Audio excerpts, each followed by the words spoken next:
নমস্কার বন্ধুরা, তোমাদের সকলকে বাংলা এক্সট্রা টপিকে স্বাগত জানাই। আজকে আমরা কথা বলবো যুবশক্তি ভরসা কার্ড নিয়ে। আমাদের নতুন মুখ্যমন্ত্রী শ্রী শুভেন্দু অধিকারী জানিয়ে দিয়েছেন খুব শীঘ্রই তোমাদের প্রত্যেকের ব্যাংক অ্যাকাউন্টে প্রতি মাসে ৩,০০০ টাকা করে ঢুকতে চলেছে। এই প্রকল্পের মাধ্যমে যারা শিক্ষিত বেকার যুবক তাদের সহায়তার জন্য এই ৩,০০০ টাকা করে দেওয়া হবে। ঠিক যেমনটা মমতা সরকার থাকাকালীন প্রত্যেক যুবকরা ১৫০০ টাকা করে প্রতি মাসে পেয়েছিল। তো আজকে এই বিষয়টি নিয়ে আমরা আলোচনা করব, কিভাবে পাবে যুবশক্তি ভরসা কার্ড, কবে আবেদন হবে, কিভাবে আবেদন করবে, সমস্ত বিষয় নিয়েই আলোচনা করতে চলেছে এই ভিডিওটিতে। তাই ভিডিওটি প্রথম থেকে শেষ পর্যন্ত দেখো আর চ্যানেলটি সাবস্ক্রাইব করে দিও। যুবশক্তি ভরসা কার্ড প্রকল্প ২০২৬, এই প্রকল্পের মাধ্যমে আমাদের প্রত্যেকের ব্যাংক অ্যাকাউন্টে যারা শিক্ষিত বেকার তারা প্রত্যেক মাসে তাদের ব্যাংক অ্যাকাউন্টে ৩,০০০ টাকা করে পাবে। সরাসরি সুবিধা স্থানান্তর হবে এখানে ডিভিডি লিংকের মাধ্যমে। যদি তোমাদের ব্যাংক অ্যাকাউন্টে ডিভিডি লিংক থাকে তাহলে সরাসরি সেই ব্যাংক অ্যাকাউন্টে ঢুকতে চলেছে। তো তোমাদের সকলের ব্যাংক অ্যাকাউন্টে ডিভিডি লিংক চেক করে নাও যে তোমাদের ব্যাংকে ডিভিডি লিংক আছে কিনা। তো যদি না থাকে তাহলে তোমাদের নিকটবর্তী যে ব্যাংকগুলি আর রয়েছে সেখানে গিয়ে তোমাদের ব্যাংক অ্যাকাউন্টটি ডিভিডি লিংক করে নিও। তারপরে নির্দিষ্ট মেয়াদের মধ্যে এই যে প্রকল্প, এই যে টাকা, এই টাকা খুব শীঘ্রই তোমাদের ব্যাংক অ্যাকাউন্টে ঢুকতে চলেছে। তো কবে পাবে সেটা আমরা আলোচনা করব।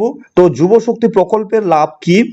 তো মাসিক আর্থিক সহায়তা যেমনটা বাংলা যুব সাথী প্রকল্প, বাংলার যে যুব সাথী প্রকল্প ছিল এর আগে প্রত্যেক যুবক যুবতীরা যারা ২১ বছর থেকে শুরু করে ৪০ বছরের মধ্যে ছিল তারা প্রত্যেকে কিন্তু ১৫০০ টাকা করে প্রতি মাসে তাদের ব্যাংক অ্যাকাউন্টে পেয়েছিল। প্রথম কিস্তিতে মনে হয় ডাইরেক্ট তাদের যে ব্যাংক অ্যাকাউন্ট দিয়েছিল সেই ব্যাংক অ্যাকাউন্টের মাধ্যমে দেওয়া হয়েছিল, কিন্তু পরবর্তীকালে সেই ব্যাংক অ্যাকাউন্টগুলো ডিবিটি লিঙ্ক যেগুলো আছে সেখানে কিন্তু টাকা পাঠানো হয়েছে। তো সেখানে বোঝা যায় যারা যারা এখনো পর্যন্ত ডিভিডি লিঙ্ক করেনি, আবারও বলছি তারা ডিভিডি লিঙ্ক করে নাও। কারণ যুবশক্তি ভরসা কার্ডের সময় প্রতি মাসে যে ৩,০০০ টাকা পাবে তো তোমাদের ব্যাংক অ্যাকাউন্ট ডিভিডি লিঙ্কের মাধ্যমেই হবে। কারণ কেন বলছি, কেননা যুবশক্তি প্রকল্পর জন্য তোমাদেরকে বিশেষ করে আর নতুনভাবে আর আবেদন করতে হবে বা ফর্ম ফিল আপ করতে হবে এরকম কোনো বক্তব্যই এখনো পর্যন্ত আমাদের নতুন মুখ্যমন্ত্রী বা সরকার এখনো জানিয়ে দেয়নি। কেননা তিনি সরাসরি বলে দিয়েছেন যে প্রথমে যে প্রকল্প চলছিল সেই প্রকল্পের মাধ্যমেই আমাদের সকলের কাছে এই টাকাটা পাঠানো হবে। শুধুমাত্র বাংলার যুবসাথী প্রকল্প এই নামটাকে বদলিয়ে যুবশক্তি ভরসা কার্ড নাম রাখা হবে।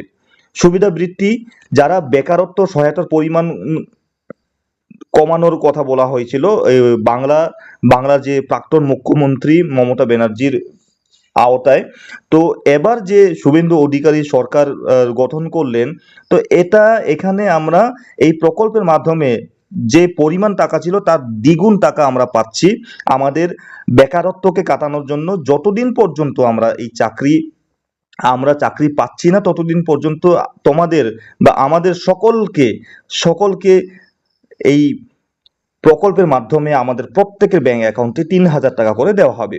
বয়সসীমা কত? যেমন বাংলা যুবসাথী প্রকল্পের সময় ২১ থেকে ৪০ বছর হতে হবে, কিন্তু যুবশক্তি ভরসা কার্ডের সময় কিন্তু এটা শিক্ষিত হতে হবে। এখানে কিন্তু বয়সসীমা এখনো নির্ধারিত বলা হয়নি, এখানে ১৮ বছর থেকেও হতে পারে সম্ভবত। যারা উচ্চ মাধ্যমিক পাস তারাও কিন্তু এই প্রকল্পের মাধ্যমে টাকা পেতে পারে। কতদিন পাবে? ৫ বছর অবধি পাওয়ার কথা ছিল বাংলা যুবসাথী প্রকল্পের সময়, ৫ বছর অবধি। কিন্তু যুবশক্তি ভরসা কার্ডের মাধ্যমে যতদিন পর্যন্ত চাকরি না হচ্ছে সেই যুবকের, ততদিন পর্যন্ত এই প্রকল্পের মাধ্যমে প্রত্যেকের ব্যাংক অ্যাকাউন্টে টাকা পাঠানো হবে। তো যুবশক্তি আবেদনের জন্য যোগ্যতা কি হতে হবে? তো পশ্চিমবঙ্গের স্থায়ী বাসিন্দা হতে হবে, বেকার অথবা সক্রিয়ভাবে চাকরির সন্ধান করছেন এমন হতে হবে, সম্ভাব্য বয়স ১৮ থেকে ৩৫ বছরের মধ্যে হতে হবে, এমপ্লয়মেন্ট এক্সচেঞ্জ নিবন্ধনের মধ্যে প্রয়োজন মানে নিবন্ধন থাকতে হবে সম্ভবত। তো না থাকলেও কোনো প্রবলেম নেই, সবাইকে দিয়ে দিচ্ছে। ইতিমধ্যে অনুরূপ বেকারত্ব ভাতা পেয়ে থাকলে চলবে না, বৈধ পরিচয়পত্র ও শিক্ষাগত কাগজপত্র থাকতে হবে। তোমাদের যে মানে তোমরা যে কত পড়াশোনা করেছো, গ্রাজুয়েশন করেছো, 12 পাস করেছো, মাধ্যমিক পাস করেছো না এমএ এমএড বিএড, যেই শিক্ষাগত যোগ্যতা থাকুক না কেন, কিন্তু এখানে কিন্তু তোমাদের প্রত্যেকে তোমাদের শিক্ষাগত যোগ্যতা দিতে হবে। তো যারা যারা বাংলার যুবসাথী প্রকল্প পেয়েছিল, তাদেরকে কিন্তু নতুন ভাবে করে আর অ্যাপ্লাই করতে হচ্ছে না, কিন্তু এমনও হতে পারে ওই ব্যাংক অ্যাকাউন্টের মাধ্যমে দেওয়া হবে, কিন্তু কিছু ভেরিফিকেশন কিন্তু করতে হবে, এমনও হতে পারে, কিন্তু এখনো বলা যাচ্ছে না। কিন্তু যারা যারা তখন বয়স হয়নি এমনও ছিল, কিন্তু তারা নতুন অ্যাপ্লাই করবে মনে করছো, তারা প্রত্যেককে কিন্তু সেই ওয়েবসাইট আর সবকিছু লঞ্চ হতে চলেছে খুব শীঘ্রই, সেটা আমাদের পশ্চিমবঙ্গ সরকার জানিয়ে দেবে। আর সেই ফর্ম ফিল আপের সময় কিন্তু একটু দীর্ঘ সময় লাগতে পারে, কিন্তু যারা যারা পুরনো প্রকল্পের মাধ্যমে টাকা পাচ্ছিল, যুবসাথী প্রকল্পের মাধ্যমে, তারা কিন্তু প্রত্যেকে কিন্তু টাকা পেতে চলেছে।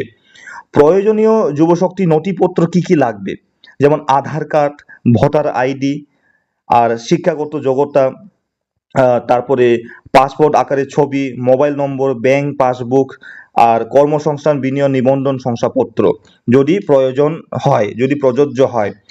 কিন্তু এখানে আমি তোমাদেরকে একটাই কথা বলতে চাইছি, যারা যারা প্রকল্পের মাধ্যমে টাকা পাচ্ছিল বাংলা যুবসাথীর মধ্যে, তাদেরকে নতুন করে আর কোনোভাবে ফর্ম ফিল আপ নতুন করে করতে হচ্ছে না। যেমনটা তারা টাকা পাচ্ছিল 1500 টাকা, কিন্তু এবার সেই 1500 টাকার জায়গায় 3000 টাকা হচ্ছে। নতুনভাবে ফর্ম ফিল আপ করার কোনো প্রয়োজন হচ্ছে না।